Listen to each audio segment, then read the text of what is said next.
नमस्ते, बाबलीज़ cafeteria and traveller में आप सबका स्वागत है। उम्मीद करती हूँ आप सब अच्छे होंगे। आगे उत्कल दिवस आने वाली है, तो उत्कल दिवस के इस शुभ अवसर पर आज हम कुछ ट्रेडिशनल उड़ीसा के स्वीट्स बनाने वाले हैं, जो कि है छेना पोड़ो। छेना पोड़ो उड़ीसा का एक ट्रेडिशनल डेजर्ट है। तो आज हम उसी ट्रेडिशनल डेजर्ट यानी कि छेना पोड़ो बनाने वाले हैं। छेना पोड़ो उड़ीसा के हर जगह पे बहुत ही फेमस है, लेकिन स्पेशली नयागढ़ का छेना पोड़ो बहुत ही पॉपुलर है। तो चलिए अभी हम बनाते हैं छेना पोड़ो। ये बहुत ही सॉफ्ट और जूसी बन के तैयार होता है। तो छेना पोड़ो बनाने के लिए सबसे पहले हमने यहाँ पे ले लिया है 2 लीटर गाय का दूध।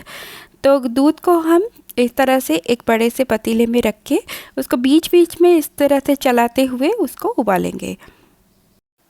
जैसे ही दूध धीरे धीरे उबलना शुरू हो जाती है, तो हम इसके अंदर थोड़े से विनेगर और थोड़े से पानी का एक मिश्रण तैयार करके उसी मिश्रण को दूध के अंदर धीरे धीरे डालेंगे और दूध को फाड़ के छेना बनाएंगे।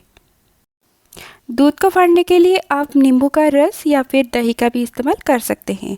अगर आप नींबू का रस का इस्तेमाल कर रहे हैं, तो जितना आप नींबू का रस लेंगे उतनी क्वांटिटी में उसके अंदर पानी भी ऐड कीजिएगा और उसी मिश्रण की सहायता से आप दूध को फाड़ के छेना बनाइएगा। तो आप देख सकते हैं यहाँ पे हमारा छेना जो है वो बन चुका है।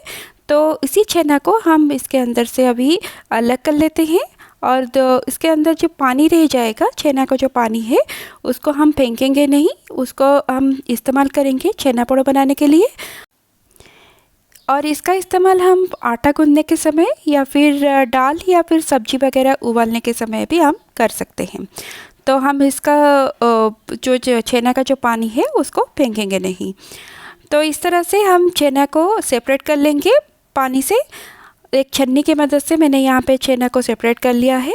और छेना को सेपरेट करने के समय आप ध्यान रखिएगा कि आपका जो छेना है वो गर्म हो।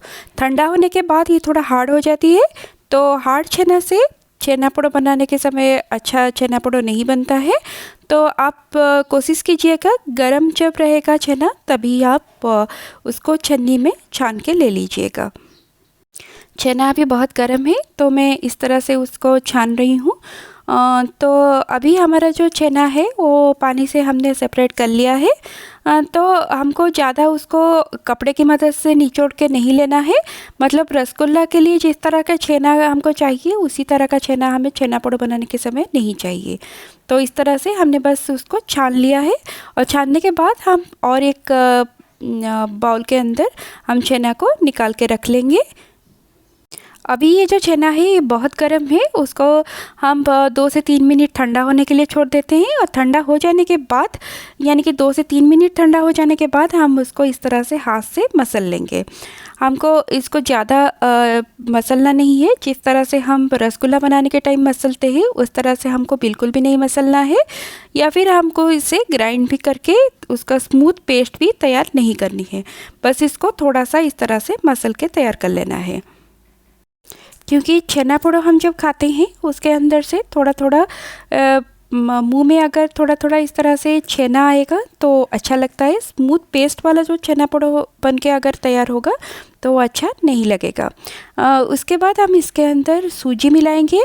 सूजी हम इसके अंदर मिलाएंगे 4 चम्मच, यानी कि हम जिस चम्मच में घर पर खाना खाते हैं उसी चम्मच में मेजर करके हम 4 चम्मच सूजी मिलाएंगे। और उसके साथ हम इसके अंदर चीनी ऐड करेंगे। चीनी तकरीबन आधा कप के करीब, या फिर हम ऐसे बोलेंगे तो 10 चम्मच के करीब हम इसके अंदर चीनी मिलाएंगे। और साथ ही में फ्लेवर के लिए हम इलायची का पाउडर इस्तेमाल करेंगे। और ये सब को हम हाथ से अच्छी तरह से मिक्स कर लेंगे। हमको छेना का एक बैटर तैयार करनी है, तो इसके लिए हम धीरे धीरे इसके अंदर छेना का जो पानी हमने रखे थे सेपरेट करके छेना से, उसी पानी को धीरे धीरे करके हम इसके अंदर मिलाएंगे। हम देखेंगे जितना हमको पानी की ज़रूरत पड़ेगी हम उसके हिसाब से छेने का पानी का इस्तेमाल करेंगे। अगर आप विदाउट छेने का पानी में आप छेना पोड़ो बनाते हैं तो बहुत ड्राई बन के तैयार होगा, वो खाने में टेस्ट ज़्यादा अच्छा नहीं आएगा। और फ्लेवर के लिए हम 1 चम्मच देसी घी का इस्तेमाल करेंगे और साथ ही में कुछ टुकड़े काजू के भी डाल देंगे। काजू डालना बिल्कुल भी ऑप्शनल है। अगर आप स्किप करना चाहो तो आप कर सकते हो। ट्रेडिशनली इसके अंदर काजू वगैरह कोई भी ड्राई फ्रूट्स का इस्तेमाल नहीं होता है, लेकिन अच्छा टेस्ट लाने के लिए हम थोड़ा सा काजू का इस्तेमाल करेंगे। तो इस तरह से हम इसके अंदर मिक्स कर लेते हैं सब कुछ। मुझे अभी लग रहा है कि ये जो बैटर हमने तैयार किया है वो थोड़ा सा ड्राई लग रहा है, तो मैंने उसके अंदर और 2 चम्मच छेने का पानी मिला लिया है। अभी हमारा जो बैटर है वो ठीक कंसिस्टेंसी में आ गया है। तो अभी हमारा छेना पोड़ो के लिए बैटर तैयार हो गया है। तो इसी बैटर को हम अच्छी तरह से एक बार मिक्स कर लेंगे। फिर उसको हम एक केक टिन के अंदर डाल के फिर हम इसे छेना पोड़ो के लिए बेक करेंगे। तो मिक्स करने के बाद हम इसको एक केक टिन के अंदर डाल देते हैं। केक टिन में मैंने पहले से एक बटर पेपर लगा के उसको ग्रीस करके रख लिया था। तो इसके अंदर हमने जो छेना पोड़ो का जो बैटर बना के तैयार किया है उसको डाल देते हैं। ट्रेडिशनली जब छेना पोड़ो बनाया जाता है तो इस तरह से उसको बेक नहीं किया जाता है। उसको साल का पत्ते का इस्तेमाल करके बनाया जाता है, यानी कि एक बड़े से बर्तन के नीचे साल का पत्ता और उसके ऊपर छेना का ये जो मिश्रण है उसके ऊपर फिर से ढक के साल का पत्ता रखा जाता है, जिसके वजह से छेना पोड़ो में एक साल के पत्ते का फ्लेवर भी आ जाता है और बहुत ही अच्छा लगता है वो खाने में। लेकिन साल का पत्ता मिलना तो हर जगह पे पॉसिबल नहीं है, तो हम इस तरह से छेना पोड़ो को घर पर बना के तैयार कर सकते हैं। तो इस तरह से हम छेना को डालने के बाद थोड़ा थोड़ा इस तरह से टैप कर लेंगे ताकि ऊपर से थोड़ा सा स्मूथ हो जाए। उसके बाद हम इसको बेक करेंगे। तो बेक करने के लिए मैंने एक कढ़ाई को पहले से प्री हीट कर लिया है। तो ये 10 मिनट पहले मैंने गरम कर लिया था कढ़ाई को। उसके बाद हम इसके अंदर धीरे से ये जो बर्तन में हम बेक करने वाले हैं उसको रख के उसको ढक लेंगे और उसको तकरीबन हम 50 to 55 मिनट्स तक इस तरह से ही रख लेंगे।